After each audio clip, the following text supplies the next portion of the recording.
Thank you for joining us and welcome to another edition of Answers Network. I'm your host, Alan Cardoza, and you're watching or listening to Answers Network. And we're going to talk a little bit about writing.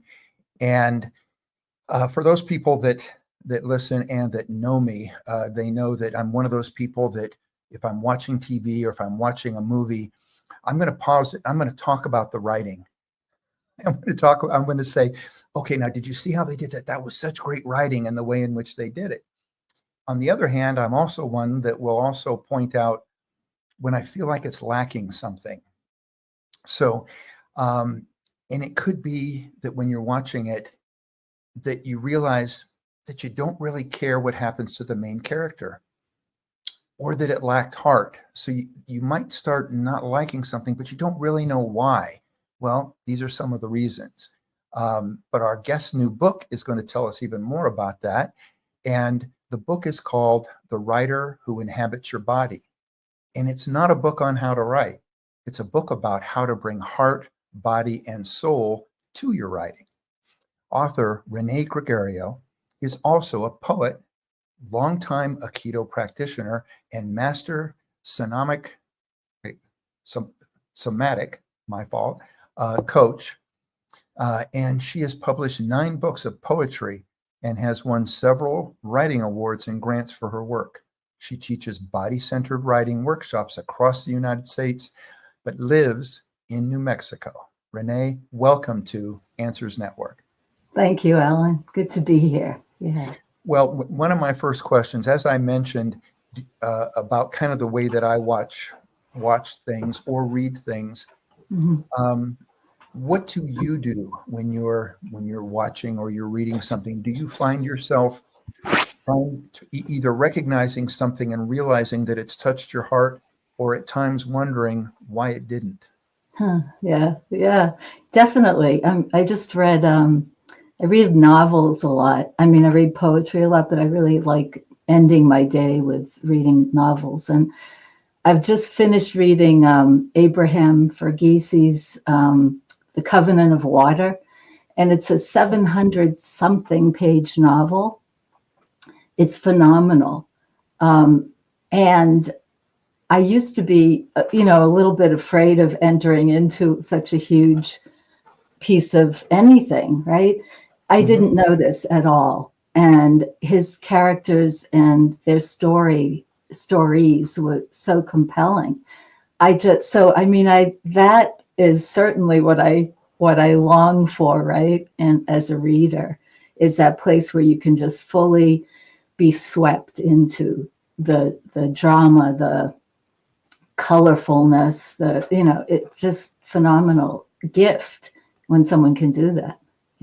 Well, at what point did you start to realize that you could place writing beside body awareness and practices, and that it would help you?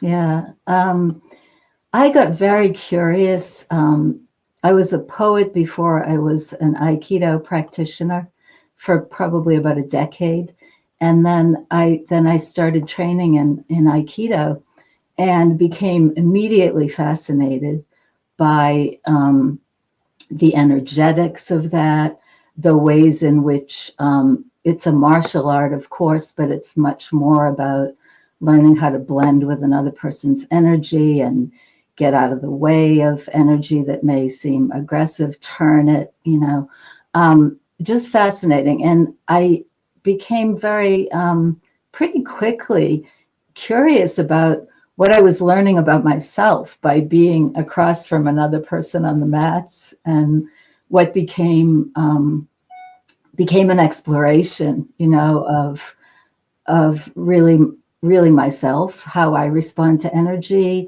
why I might react in a certain way, what did I need to do to expand that way of being, right? And so I started seeing similarities immediately in writing and in practicing Aikido.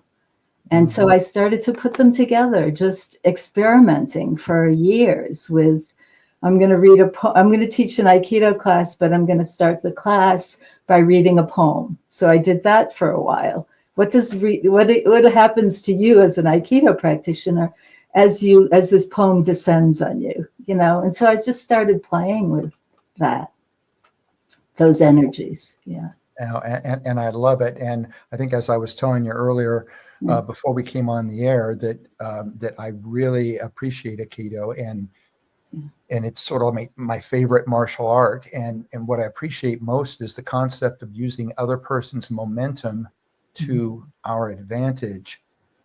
How is that aspect of it? Did that have anything to do with how it made its way, to you in dealing with it as something that a writer sort of inhibits your body? It's Aikido is like it's our body, but we're using the momentum of other people's body. And I thought that was very interesting that you had a connection between the two of these, because I had never thought about that until I read it in your book. Yeah. Let me talk a little bit just about the whole idea of, and maybe I'll get around to that central question you have.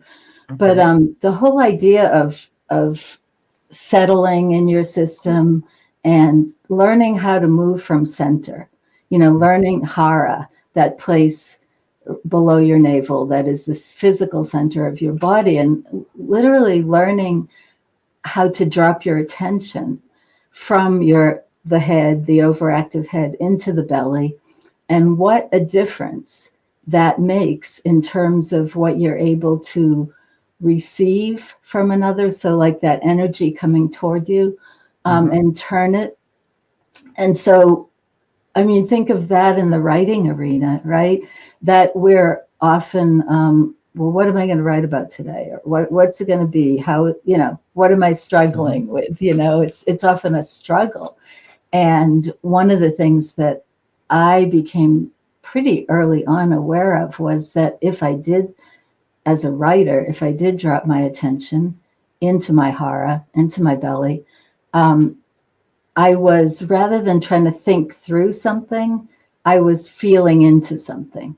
And that seems like it is, I think, a much more fertile place as a writer to feel into, instead of scrunch and get all constricted and how will I do this? And that goes right back to the Aikido mats and how you learn how to flow with another person's energy and neutralize an attack, right? Aikido's the art of peace, right? Right. Yeah.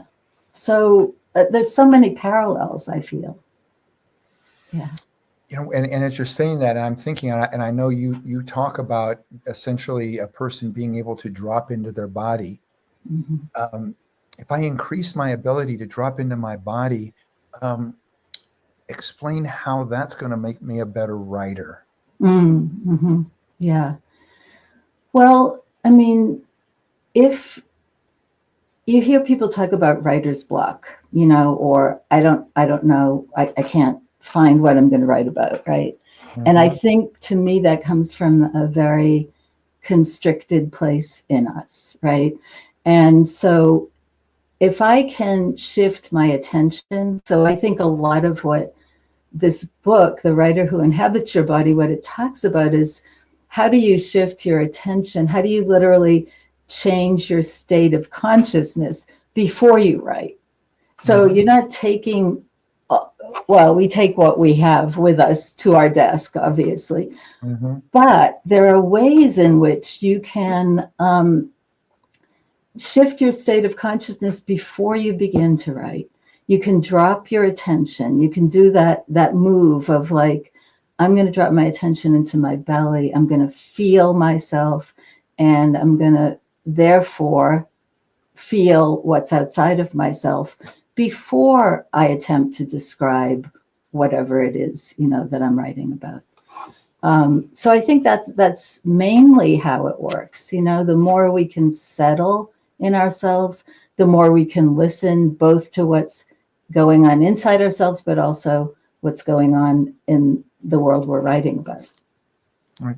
We have a question that is coming in through instant message. And again, I want to take this time to thank those that send us in questions. Sometimes they come in ahead of time, and my producer, gives them to me ahead of time. And these are often from teachers or people that are working in the middle of the day, and they'll say, I received the press release that you sent out.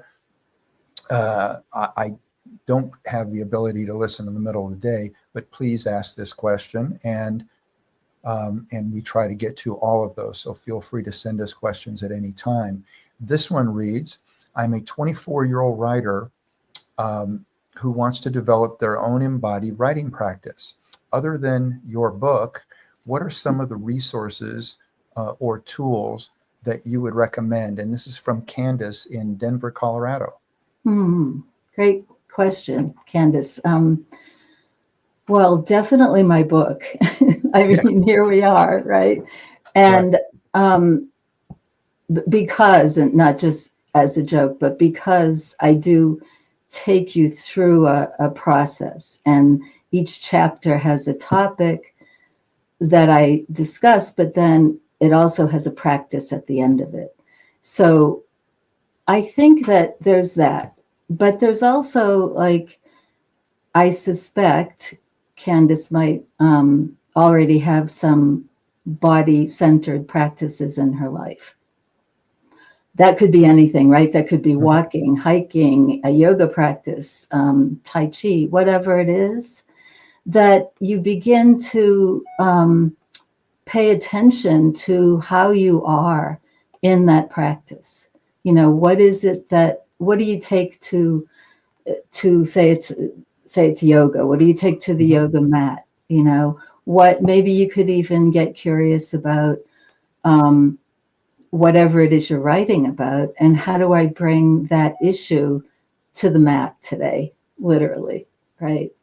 I think I would start with the practices I'm already in and get curious. Yeah. What would be a few other ways that centering, as you describe it in your book, that can help someone like Candace, being a, as she puts it, a young writer, but also for someone who's had a great deal of life experience, say an older writer, or someone who's changing careers, and this would be more like me, that, just different ways that we can center ourselves to be able to improve our writing. Yeah, there's a very fundamental centering practice that I present in the book that comes from Strozzi somatics, which is the school that I went through when I trained as a somatic coach. And really, it's central, I think, to learning that centering in our body is not just, it's something that asks us to really become more aware of what's going on inside ourselves, but also something that brings in the sense that we can feel into our physical dimensions, so we can feel into our length, our width, and our depth. And while we do that, what we're doing is literally starting that shift into a more centered place in ourselves. And we get curious about that, and we go, what is it like when I feel more length? What is it like? And I notice, okay, I rise up more, I have more space in my vertebrae, between my vertebrae, I feel my dignity more. Well, what is that like, to feel the dignity of who you are as you sit down to write, right? Feeling into your width more, feeling into that place where, to the right and left of you, how can I extend my energy out from this physical body out? And what does that do? Oh, I start to see peripherally in this space here. I start to feel out into how I include other people, how I include the environment.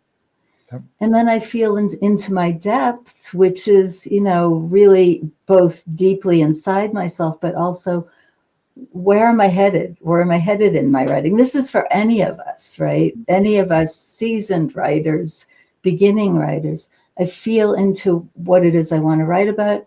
I feel into my history, what's at my back, how I'm supported in that.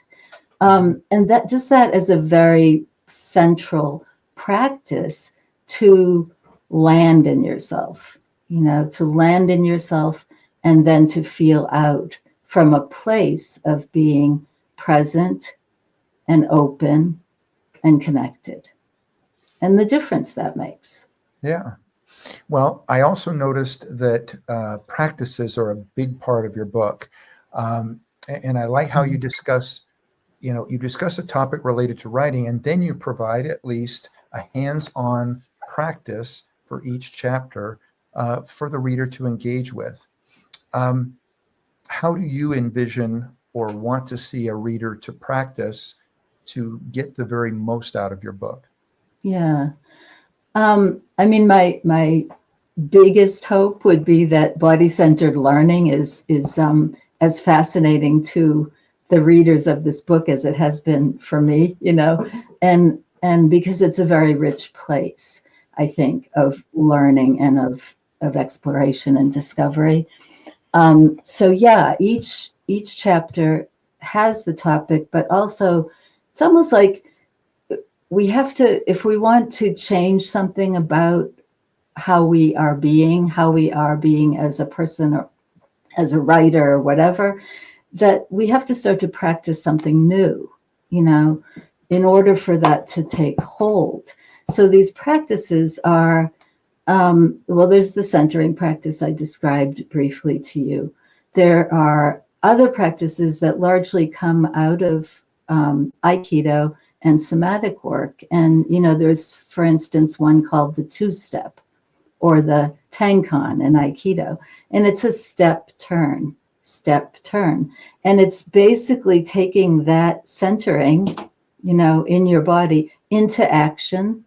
And I give reasons why that could help you as you say, go from maybe a job where you have a certain, responsibility, and then you come home and you want to write. Well, how could the two-step help you with that? And when we practice, and I talk about this in the book, what we have to be aware of a couple things. And one is like just being really curious and not practicing to be right about something, right? Because we're all going to be clumsy when we first do anything, right? But getting curious about how am I in this practice?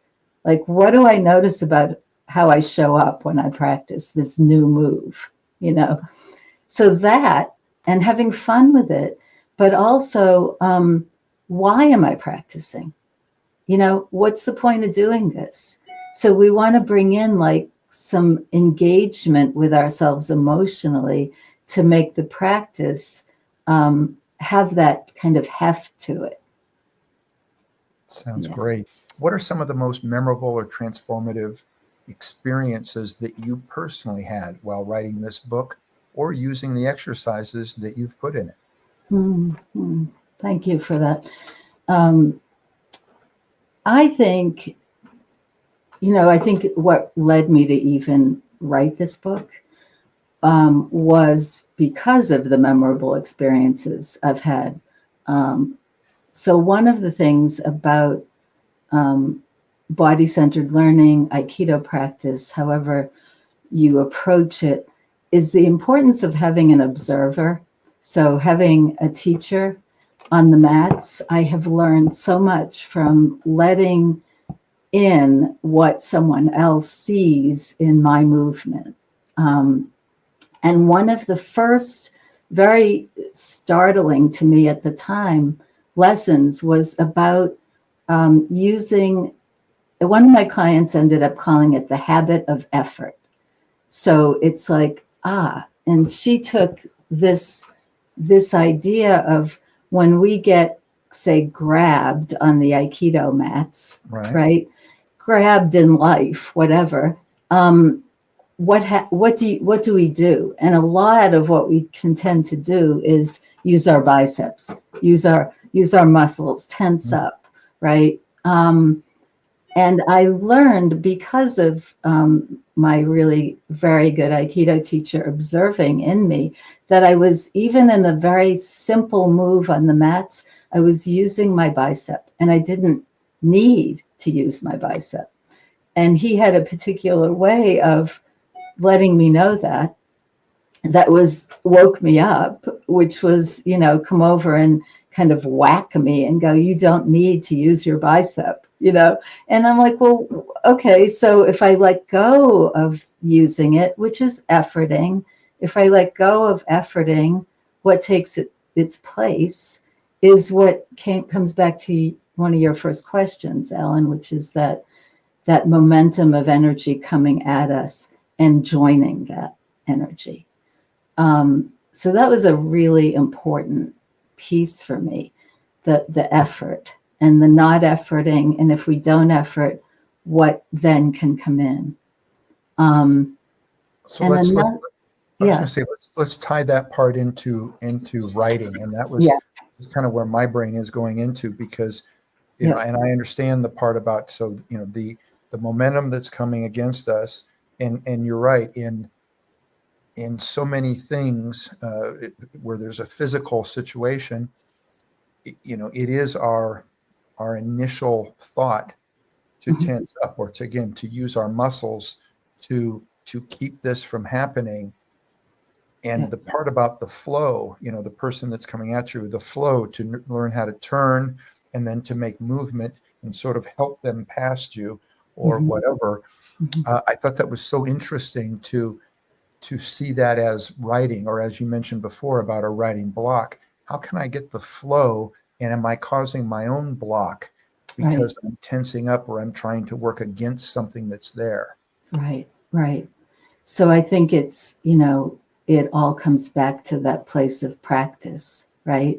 So the more, and why I think the body is central to this is the more that I can understand, really understand, not in my mind, but through my whole system, that what I'm doing is efforting or using my bicep, the metaphor of that, right? Mhm. If I'm at Right. my desk, right, and I'm struggling with a poem, a story, whatever, this book, um, rather than, and first of all, noticing, oh, there I go.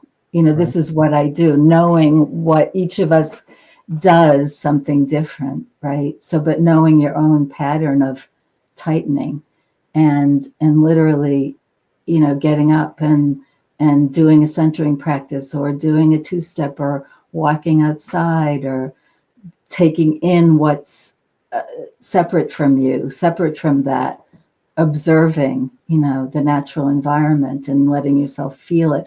All those ways of like shifting again your state of consciousness. So it's not the tightening, it's the allowing the flow. But knowing that in Mm-hmm. allowing the flow at our desk might be, oh, I'm open to receiving. I'm listening, right? And I'm opening to receiving whatever it is that wants to move through me in the form of language, so Right. So I'm gonna think of, there's maybe one of my own issues in the same sense of what you're saying, in a way of letting something flow to go through me, or um, the metaphor of using my muscles.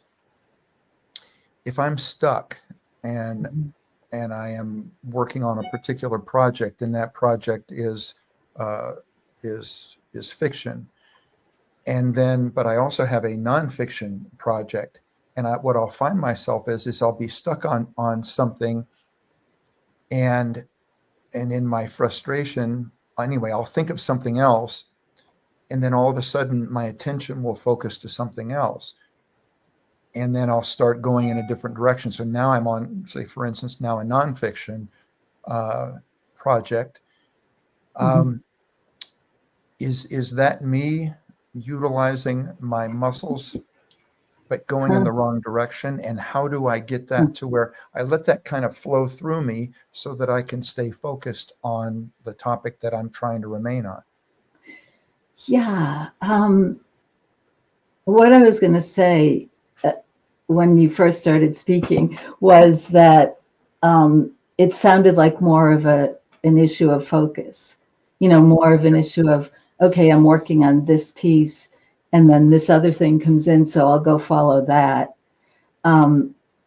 Maybe better to stay with where you began, Right. I mean, really following that through.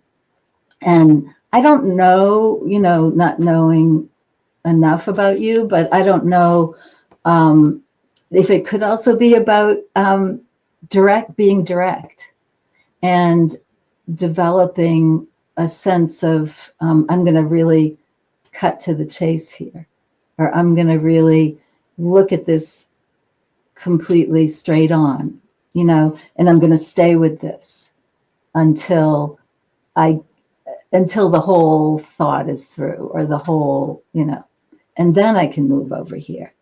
Right. And I, kind of what I was, yeah, kind of what I was getting from it when you mentioned about get up, tap, dance, do something else.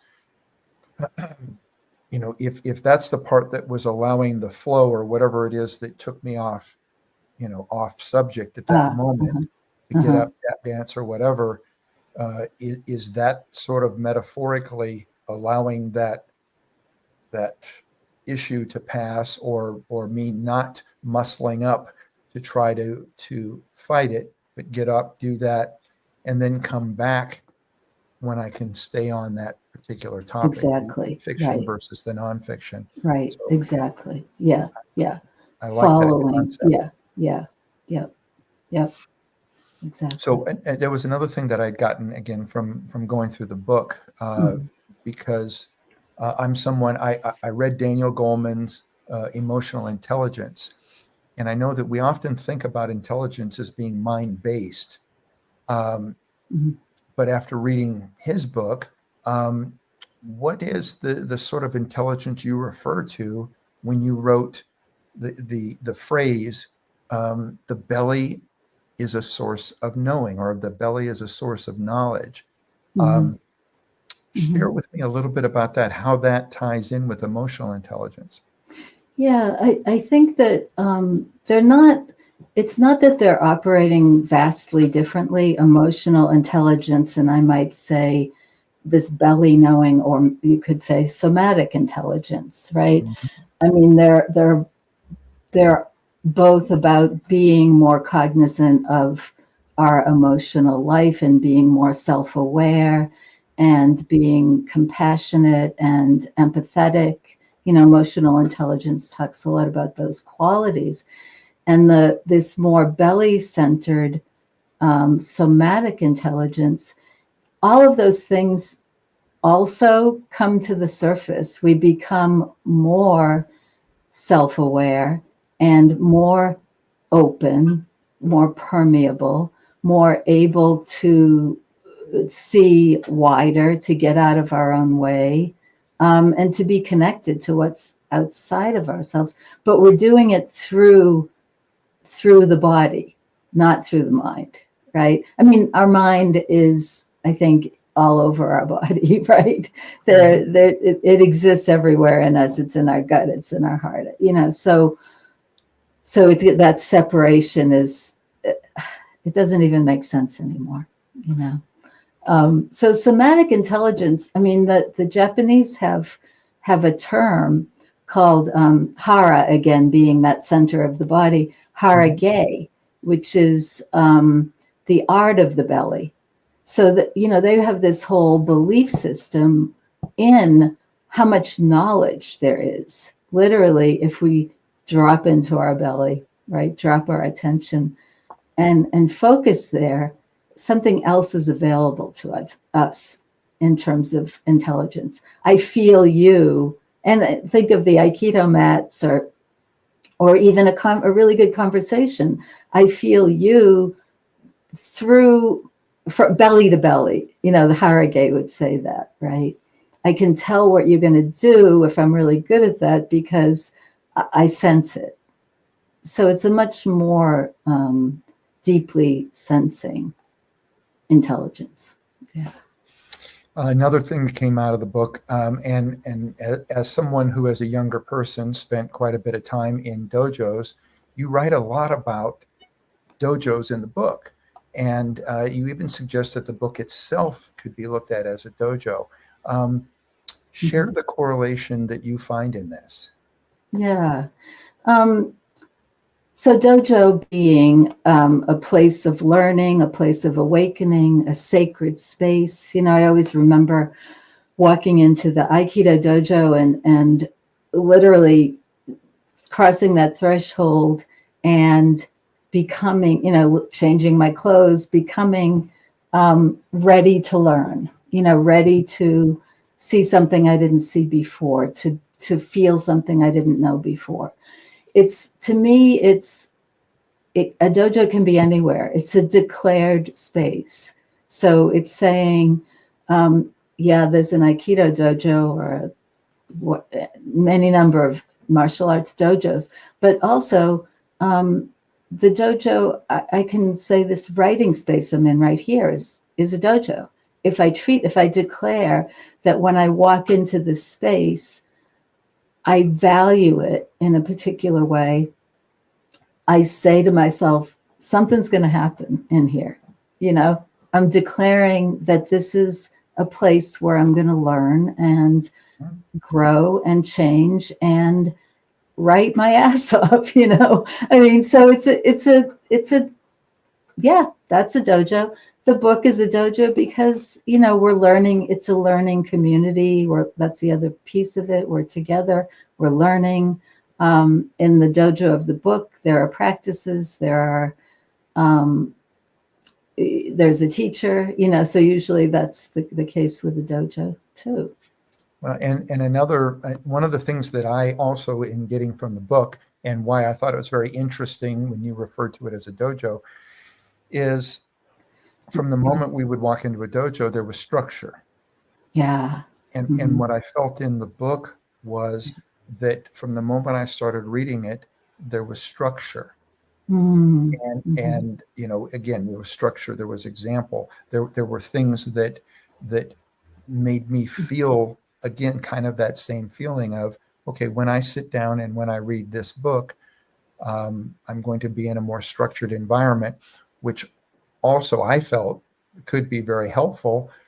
And it made me start thinking about when I would be writing, because in the past I've written in situations, but it was when I could buy time, because I was doing so many other things. And I'd think somebody'd say, I've got this meeting and that meeting, and I've got 30 minutes.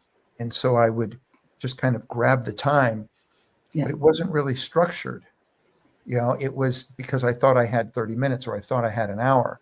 So the feeling that I got is that I think one of the things that will improve my writing is to stay in structure and to structure the time and say, I'm going to write from this time to this time, and I'm going to be in this environment. It's going to be a quieter environment, as opposed to, if I was traveling or something like that, and my flight is delayed. And so I'd go, okay, this is a good time. And I'd pull out my laptop. But the environment, there was so little structure there, because I'm paying attention for when they're going to announce something that might have to do with my flight. And I'd realize that many of those times I'd look back at what I wrote and go, I don't like it. But I think it had to do with structure. So again, that was the feeling that I got, which I really appreciated in going to the book. I love that. And it makes me also think about two words that used to come to me in Aikido dojo, but also in our writing dojo: rigor, right? Rigor. So where do we get to walk through a door and, have this sensei say, demanding things of us and moving us in a particular way we might not move ourselves. And so there's rigor, and there's, beside that, though, compassion, right? A good Aikido dojo, a good writing dojo. I think those qualities are really crucial, because we have to be kind of rigorous with ourselves to get words down on a page, right? And then and we also have to be kind, because it's a very challenging space, as you've described. And yeah, I think writing is a challenging space. Can you talk about what listening has to do with writing and furthering how our bodies can inform that type of listening? Yeah, I think that one of the challenges for a lot of us, I know I had it, is to really be with our silence, really be with silence, be able to settle ourselves enough to just be quiet. Our culture doesn't really teach us how to do that, I don't think. And I think that a lot of writing isn't really recording. It isn't so much, I say this in the book, it isn't so much recording what we know, but it's listening to hear what we don't know and to get that down on paper. So it's like, I think writing really requires us to settle enough to get to this depth of ability to listen. And we're listening, and I've said this earlier, I think we're listening both inside ourselves and outside of ourselves. And the skill is really about, it's really about, like, if we take a principle from Aikido, which is extension, right? Where we extend our energy. You see my arms going out, and I'm extending energy through my hand. I'm extending. And if you think of extending as a kind of listening, so as I extend, right, I'm extending out to, the land beyond my window there. I'm extending so that I can feel it more and listen in that way. So that's like not just listening with our ears, right? We're trying to listen with our whole system, right? As writers. So yeah, does that elucidate at all, the listening? Yes, Yeah, yes, it yeah, does. yeah. And again, as we were coming out of break, a message was coming in. So, and I think Good. everybody will kind of see where I may have made a little mistake. This one reads, as a single father of 2 teenagers, I have had great difficulty finding the time to relax and write, which I love dearly. How do you balance the physical, emotional, and mental aspects of writing? And how do you deal with criticism or feedback, which I get at times from family members? And this is from Gregory in Houston. Wow. That is a question. Wow. Yeah. I think there's several questions in there, right? Yeah, but there's at least 2 good ones. So let's go to dealing with criticism, Okay. and how that. Trying to think of one of the things that I do talk about in this book is support, and being able to feel what support. What First of all, to ask yourself, what do I need in terms of support? And then to be able to bring in that field of support, or those literal other human beings who do support your writing, your whatever, right? And bringing them right in, like I remember having a client once who made a group, like a literal poster of her readers who supported her as she was writing her book. And she had them there, photographs, whatever they were, with her in her writing dojo so that she could readily refer to it. So I think it's really hard to receive criticism when you're trying to get something out. It's like that needs to be a critic-free zone, I think, the initial stages of expression. And so I wouldn't show it to people who were going to criticize me at that point. Choose well, Yeah. No, choose well and feel that I think support. that's a great point. And before we go to his other questions, I'd Yeah. like to add to that because it said, how do you deal with criticism or feedback? Yeah. So what you dealt with the criticism part, I'd like to deal with the feedback part. Great. And the best way that I can put that is that with the first project that I wrote, I showed it to friends Mm-hmm. and I got really positive feedback. And then I was on an airplane, uh, and the person sitting next to me was a very good writer, somebody who had written for television and movies. And we started talking, and I asked him if he would read my my script, and he did. And in a very, very nice way, he pointed out that what was wrong with it. So Mm-hmm. he gave criticism, but he did it in a very nice way. Mm-hmm. Um, and we ended up becoming writing partners from it. But Mm-hmm. the thing was what I realized was that it's who's reading it, and if they are Right. criticizing it, do they have the knowledge to Exactly. even be critical? Yeah. So in this case, what I realized was my friends didn't want to hurt my feelings, so they told me it was wonderful. Yeah. Um, and somebody who really understood writing and what it took to get something on the air or on the screen Mm-hmm. was able to give feedback on what was positive and where it needed help, and then eventually became a writing partner with me that allowed us to now make something much better. So if those are Yes. two things that you can take from this, Gregory, is Mm-hmm. as Renee is saying, how to deal with criticism, but also there's ways to deal with feedback, I think, as well. So you don't put too much into it that you get from friends that don't want to hurt your feelings either. Yeah.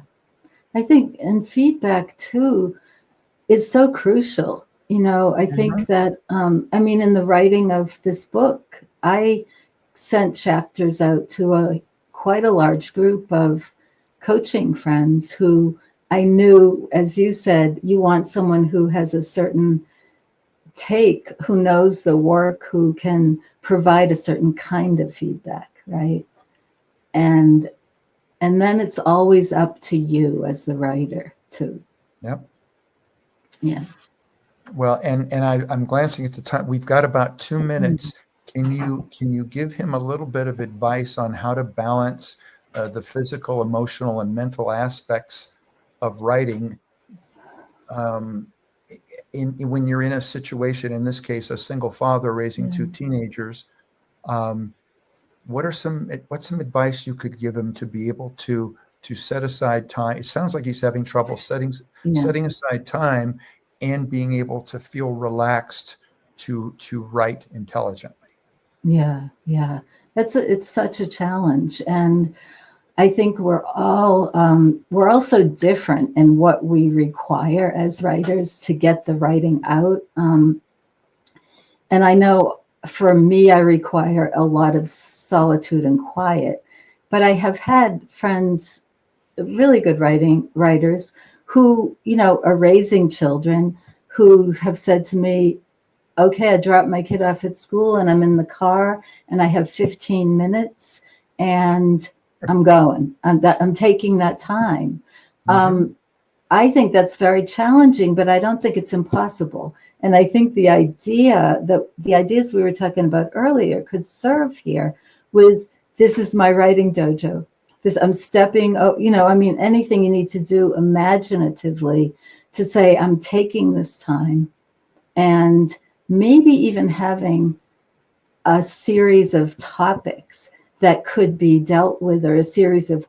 questions for yourself, right?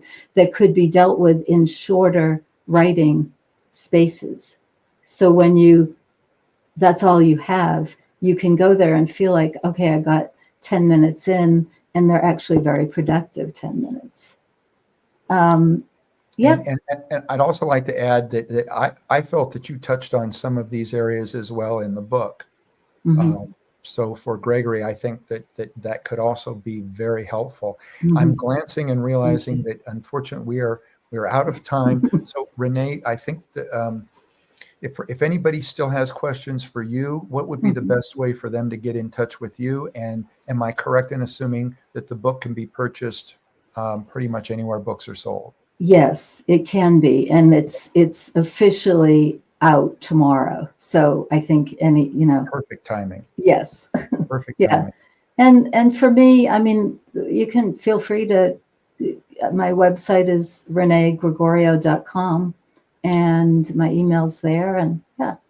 Okay, well, that would be great. And again, if you're driving out there, we'll make sure we have that information in the show notes in regards to the spelling and such. Renee, thank you so much for not only writing a book that gives us another way to look at our writing and another way that we can improve our writing and really make it more heartfelt. And I appreciate that very much, as well as coming on the show and sharing with us. Thank you, Alan. Thank you. Enjoyed it. All right, go out there, do some things that you can pay forward to make a positive difference in the world for other people, and you can do it by just being good human beings. And we hope that you'll be with us again next week on Answers Network.